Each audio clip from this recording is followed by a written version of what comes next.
आज हम lap joint का क्वेश्चन करने वाले हैं। ये है हमारा लैप जॉइंट। इसमें क्वेश्चन में हमें एक तो ये डायग्राम दिया हुआ है और इसके बाद कहा गया है कि हमें इसमें जॉइंट की स्ट्रेंथ और डिफिशियंसी निकालनी है। अब जॉइंट की स्ट्रेंथ जैसे कि हम इससे पहले और लेक्चर में देख चुके हैं कि जॉइंट की स्ट्रेंथ हम कैसे निकालते हैं। तो जॉइंट की स्ट्रेंथ दो चीजों पर डिपेंड करती है।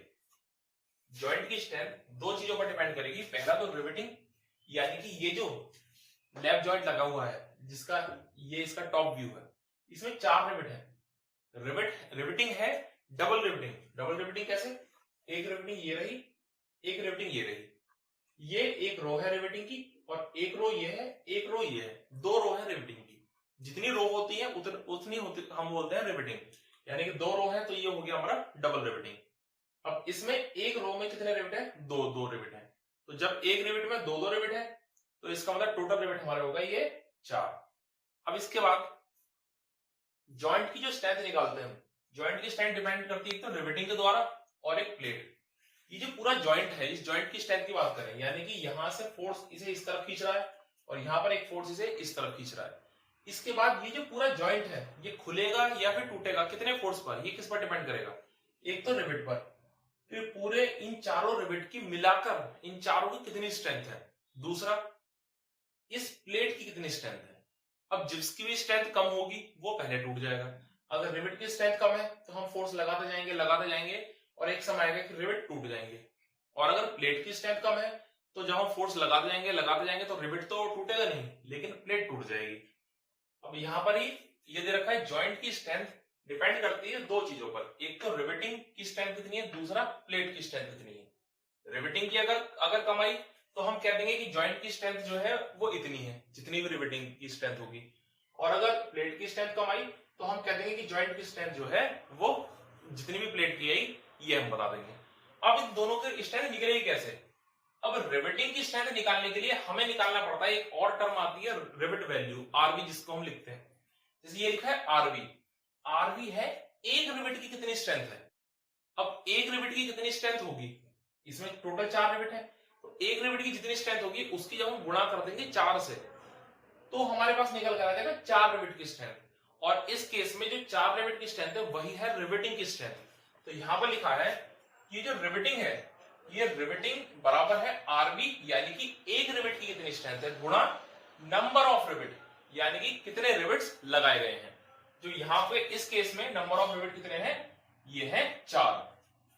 अब इसके बाद आरबी। अब रिवेट की वैल्यू कैसे निकालते हैं? रिवेट वैल्यू यानी कि एक रिवेट की कितनी स्ट्रेंथ है वो कैसे निकालते हैं? तो एक रिवेट की स्ट्रेंथ 2 चीजों पर डिपेंड करती है। हमें रिवेट की निकालनी पड़ती है शियर स्ट्रेंथ कितनी है और रिवेट की निकालनी पड़ती है बेयरिंग स्ट्रेंथ कितनी है। क्योंकि ये जो रिवेट होता है ये इन्हीं दोनों में फेल कर सकता है, या वो बेयरिंग में फेल कर सकता है या वो शियरिंग में फेल कर सकता है। अब शियर की स्ट्रेंथ मान लेते हैं कि शियर की स्ट्रेंथ आ गई यहां पर हमारे 40 और बेयरिंग की स्ट्रेंथ आ गई 45। इसका मतलब क्या है कि रिवेट फेल होगा, 40 का फोर्स झेल सकता है शियर में और 45 का झेल सकता है बियरिंग में। तो कोई हमसे पूछेगा कि रिवेट आपने लगा दिया, इस रिवेट की वैल्यू क्या है, इस रिवेट की स्ट्रेंथ क्या है, तो आप 45 थोड़ी ना बताएंगे, आप बताएंगे 40 की इस रिवेट की स्ट्रेंथ 40 है, क्योंकि 40 से ज्यादा डालते ही टूट जाना है ये शियर में। सेम इसी तरीके से रिवेटिंग की स्ट्रेंथ अगर 100 आती है और प्लेट की आती है 120 तो हम जॉइंट की स्ट्रेंथ क्या बताएंगे? 120 थोड़ी ना बता सकते हैं, हम जॉइंट की स्ट्रेंथ बताएंगे 100, क्योंकि 100 के बाद तो टूट जाने रिवेट। वही अगर इसकी स्ट्रेंथ होती 90, अब हम क्या बताते हैं? अब हम जॉइंट की स्ट्रेंथ बताते हैं, जो ये प्लेट की स्ट्रेंथ है यानी कि 90, क्योंकि 90 के ऊपर ये प्लेट टूट जानी है हमारी। अब ये तो ना यहां पर एग्जांपल। अब इसके बाद देख लेते हैं कि किस तरीके से निकालेंगे। अब हम जॉइंट की स्ट्रेंथ इस तरीके से हमने ये एक डायग्राम बना लिया है ताकि समझने में आसानी रहे कि हमें करना क्या है क्वेश्चन में। अब इस क्वेश्चन में सबसे पहले हम निकालते हैं आरवी। हम लिखेंगे वैल्यू ऑफ आरवी, यानी कि रिवेट वैल्यू। रिवेट वैल्यू के लिए हम निकालेंगे एक तो शियर, फॉर शियरिंग, इसमें FS1 सिंगल, इसमें सिंगल शियर का फॉर्मूला लगेगा। अब ये रिवेट इस तरीके से है, अगर इस तरीके से रिवेट है तो यहाँ पर कितनी, अभी हम एक रिवेट की बात कर रहे हैं सर, लेकिन इस एक रिवेट में भी अगर हम यहाँ पर देखें तो इस पर एक जगह शियर आ रहा है, वो है इस वाले एरिया में, जो इसके यहाँ बीचों बीच का एरिया है, ये इस तरफ यहाँ पर शियर आ रहा है। तो हम क्या निकालेंगे? फोर्स निकालेंगे, टोटल कितना फोर्स ये झेल सकता है। अब टोटल कितना फोर्स झेल सकता है वो निकालने का हमारे पास फॉर्मूला क्या है? एरिया। ये क्या है? ये तो है area. π/4 d square. π/4 d square किसका एरिया है? सर्किल का एरिया है। अगर आपने लेक्चर नंबर 10 जिसके अंदर आईएस कोड की पूरी रिकमेंडेशन लिखवाई गई थी रिवेट जॉइंट के लिए, वो वाला लेक्चर नहीं देखा तो सबसे पहले आप पहले उसको देखें, वहां पर उसकी रिकमेंडेशंस को एक जगह लिख लें, याद करें या स्क्रीनशॉट ले लें, उसके बाद ही यहां पर आप क्वेश्चन सी कर सकते हैं। अब यहां पर π/4 d स्क्वायर ये है एरिया, जो कि किस एरिया में हमें स्ट्रेस आनी है, ये मल्टीप्लाई करेंगे हम स्ट्रेस से। एफएस ये होता है स्ट्रेस, एफएस, एफबी और ये एफटी, ये तीनों ही स्ट्रेस है, परमिसिबल स्ट्रेस, इससे ज्यादा हम स्ट्रेस नहीं दे सकते, तो यही स्ट्रेस हमें मैक्सिमम मान कर चलनी है।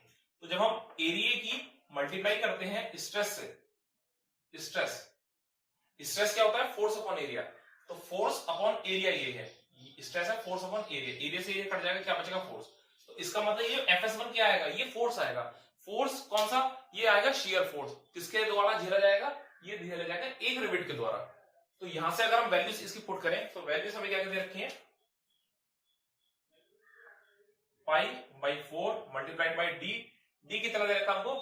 डी हमने निकाल लिया, ये फाइव दे रखा था 14, फाइव हमें क्योंकि 14 दे रखा था, और थिकनेस टी दे रखी थी, थिकनेस इसकी 8 mm, और बी दे रखा था 100, यानी कि विड्थ ऑफ द प्लेट दे रखी थी 100। अब इसके बाद 5 हमें 14 दे रखा है, क्योंकि ये 25 से कम है, तो 25 से कम है उस केस में हम डी निकालने के लिए 5 में 1.5 mm ऐड कर देते हैं, और अगर ये 5 25 mm से ज्यादा होता तो हम इसमें 2 mm ऐड कर देते हैं। क्योंकि ये 25 से कम है तो इसलिए हमने 14 में 1.5 ऐड कर दिया, और ये आगे 15.5, तो 15.5 का स्क्वायर। यहां पर सभी वैल्यूज रखने के बाद ये डी की वैल्यू रखी 15.5, और यहां पर एफएस की वैल्यू यहां हमें दे नहीं रखी, आपको बताया गया था कि जहां पर वैल्यूज नहीं दे रखी हो वहां पर एफएस की वैल्यू आपको लेनी है 100, और ये एफटी की वैल्यू लेनी है 150 यानी कि 150, और एफबी की वैल्यू लेनी है 300, और जहां पर दे रखी होगी वहां पर जो वैल्यूज दे रखी होंगी वो आप पुट करेंगे। अब इसके बाद यहां पर ये वैल्यूज रखने के बाद एफएस1 की वैल्यू आई है 18.86, यानी कि अगर हम शेयर में देखें एक रिवेट को, तो एक रिवेट शेयर में 18.86 किलोमीटर तक का फोर्स झेल सकता है, उसके बाद ये टूट जाएगा। अब हम निकालते हैं इसका बियरिंग। अब बियरिंग के लिए फिर दोबारा वही है, बियरिंग का फॉर्मूला है D into T into F B. इसके अंदर हम देख फोर्स निकालना है फिर दोबारा, इसका मतलब एरिया की मल्टीप्लाई हो रही होगी स्ट्रेस से। स्ट्रेस क्या है? स्ट्रेस तो ये है एफ बी, और ये डी और टी क्या है? डी और टी है एरिया। किस तरीके से आया एरिया? इस तरीके से रिवेट है, रिवेट इस तरीके से है। अब जब ये वाली प्लेट इस तरफ को जा रही है फोर्स लग रहा है, और ये वाली प्लेट इस तरफ को फोर्स लगा रही है, हम देखेंगे सबसे पहले हम केवल ऊपर वाले रिवेट की बात करेंगे। ऊपर वाला रिवेट ये इस प्लेट के साथ जुड़ा हुआ है, जब इस प्लेट के साथ जुड़ा हुआ है और ये वाली प्लेट इधर जा रही है, तो इसका मतलब ये इस तरफ फोर्स लगेगा रिवेट में। रिवेट में जो इस तरफ को फोर्स लगेगा, ये फोर्स लगने के बाद रिवेट के जो ऊपर का हिस्सा है यहां पर फोर्स लगेगा, और हम किस एरिया पर फोर्स लगेगा अगर उसको हम निकालें रिवेट को साइड में, तो यहां से पता लगता है कि ये टोटल डायमेंशन जो है इसकी ये, और इनटू जो इसका डी है, यानी कि अगर हम एक रिवेट को बनाएं, ये रहा एक रिवेट, तो रिवेट एक इस तरीके से है। अब इसमें नीचे वाली प्लेट इस तरफ को आ रही है, और जो ऊपर वाली प्लेट है वो अंदर की तरफ जा रही है। जब वो ऊपर वाली प्लेट इसे आगे को इस तरीके से पुश करेगी, तो ये एरिया कितना निकलेगा? ये वाला एरिया। अगर हम ऊपर वाली प्लेट की बात करें तो ये एरिया कौन सा है? ये एरिया है, ये वाला एरिया जो इस तरफ को है। और ये एरिया कैसे निकलेगा? ये है टोटल थिकनेस जो कि 8 mm यानी कि टी, और ये कितना दे रखा है हमें? ये दे रखा डी, तो डी इंटू टी, डी है ये डायमीटर और टी है ये इसकी थिकनेस। तो एरिया कौन सा लगाया हमने? डी इंटू टी, तो यहां लिखा है डी इंटू टी, ये area multiplied by F B. यहां पर वैल्यू रखी, डी की वैल्यू है 15.5, टी की वैल्यू है 8 जो कि हमें डायग्राम से पता लग रहा है, और एफ बी की वैल्यू 300 आपको याद करनी पड़ेगी। तो ये वैल्यूज रखने के बाद फिर हमारा आया 37.2 किलोमीटर। अब हम यहां पर देखते हैं, यहां पर वैल्यू क्या है?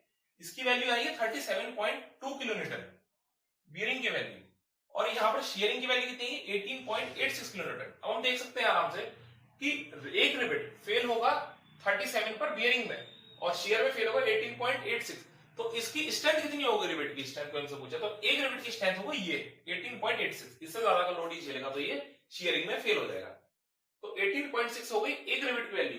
इसका मतलब रिवेटिंग की वैल्यू क्या हो गई? अगर हमसे कोई पूछा रिवेटिंग की वैल्यू क्या है, तो रिवेटिंग की वैल्यू हमारी निकलेगी, रिवेटिंग यानी कि एक रिवेट की वैल्यू जो कि है 18.86।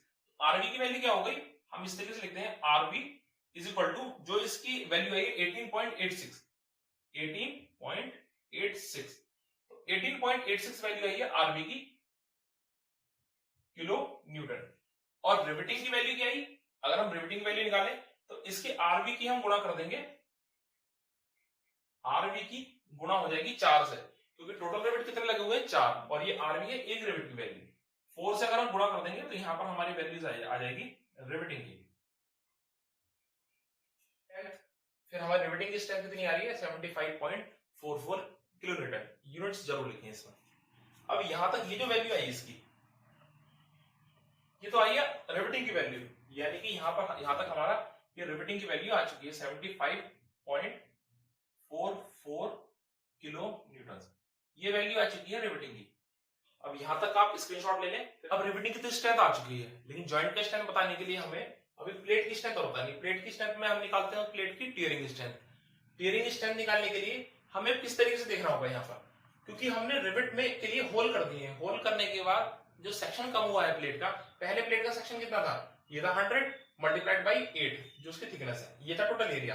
क्योंकि जहां पर हमने रिवेट लगा रखे हैं जैसे कि 1 और 2, तो यहाँ पर हमारा थोड़ा सा सेक्शन कम हो गया है। कम होने की वजह से यहाँ की कुछ स्ट्रेंथ घट गई होगी, तो वो जो स्ट्रेंथ घटी है वो हम निकालते हैं टियरिंग के फॉर्मूले की हेल्प से। अब इसमें यहाँ पर अगर हम देखें, हम मान लेते हैं ये प्लेट यहाँ से टूट गई, तो ये प्लेट जो टूटी है इस प्लेट के रप्चर होने से पहले यानी कि टूटने से पहले इस जगह का वो एरिया है जहां से इसने रेजिस्ट किया होगा टूटने के लिए कि हाँ ये ना टूटे, कहां पर फोर्स आया होगा। तो फोर्स जितना भी रेड पोर्शन दिखा रखा है जहां से ये जुड़ी हुई थी प्लेट, केवल यहाँ फोर्स लगा है। तो हमारा जो मेन एरिया हो गया है ये फोर्स झेलने का, वो केवल यही का हो गया। जहां पर रिवेट से हमने होल कर दिया वहां पर मटेरियल ही नहीं है, तो वहां पर हमारा फोर्स भी रेजिस्ट ये नहीं करेगा। अब इसको निकालने के लिए हम देखते हैं किस तरीके से एरिया निकालेंगे ये वाला। तो ये एरिया हम निकालें, टोटल की जितनी इसकी विड्थ है वो है बी। टोटल विड्थ कितनी है, ये है बी माइनस रिवेट कितना है, एक रिवेट ये रहा डी, ये है डी। रिवेट का डाया हम माइनस कर देंगे। देखिए रिवेट यहाँ पर 2 लगे हुए हैं, इसका मतलब 2 बार डाया इसका माइनस होगा, यानी टोटल जो विड्थ है बी उसमें से माइनस होगा एक रिवेट ये रहा डी और माइनस एक रिवेट ये रहा डी, यानी कि बी माइनस 2d। अब यहां ध्यान रखना फॉर्मूला है b माइनस एन डी। अब n क्या है, नंबर ऑफ रिवेट्स या नंबर ऑफ होल कितने हैं, लेकिन ये रिवेट टोटल तो 4 लगे हुए हैं। लेकिन अगर हम देखें यहाँ पर जो n है वो n है कि एक रो में या जिस सेक्शन की तरफ आप देख रहे हैं उस सेक्शन में कितने रिवेट पड़ रहे हैं बीच में। तो हमने अगर इस सेक्शन की बात कर रहे हैं तो इस सेक्शन में जो n पड़ रहा है यानी कि नंबर ऑफ रिवेट्स पड़ रहे हैं वो 2 रिवेट्स पड़ रहे हैं, एक रिवेट ये रहा एक रिवेट ये रहा। चाहे तो आप यहां ना निकाल के इस सेक्शन पर निकाल ले, आंसर सेम आना है, क्योंकि रिवेट यहां पर भी 2 ही पड़ रहे हैं और सेम ही यहाँ की विड्थ है। तो फिलहाल हम यहाँ पर देख लेते हैं इसकी वैल्यूज अगर हम पुट करते हैं, तो वैल्यूज पुट करने के बाद बी कितना है 100 माइनस, अब रिवेट का डाया माइनस करेंगे क्योंकि यहाँ पर मटेरियल नहीं है, यहाँ पर भी मटेरियल नहीं है क्योंकि टोटल विड्थ तो है नहीं, बी है, बी में से कुछ माइनस कर देंगे जो कि है डी है डी है, यानी कि 2 इंटू रिवेट का डाया कितना है डी हमने निकाला है 15.5, तो 15.5 और इसकी फिर हम मल्टीप्लाई कर देंगे इसके बाद टी से थिकनेस।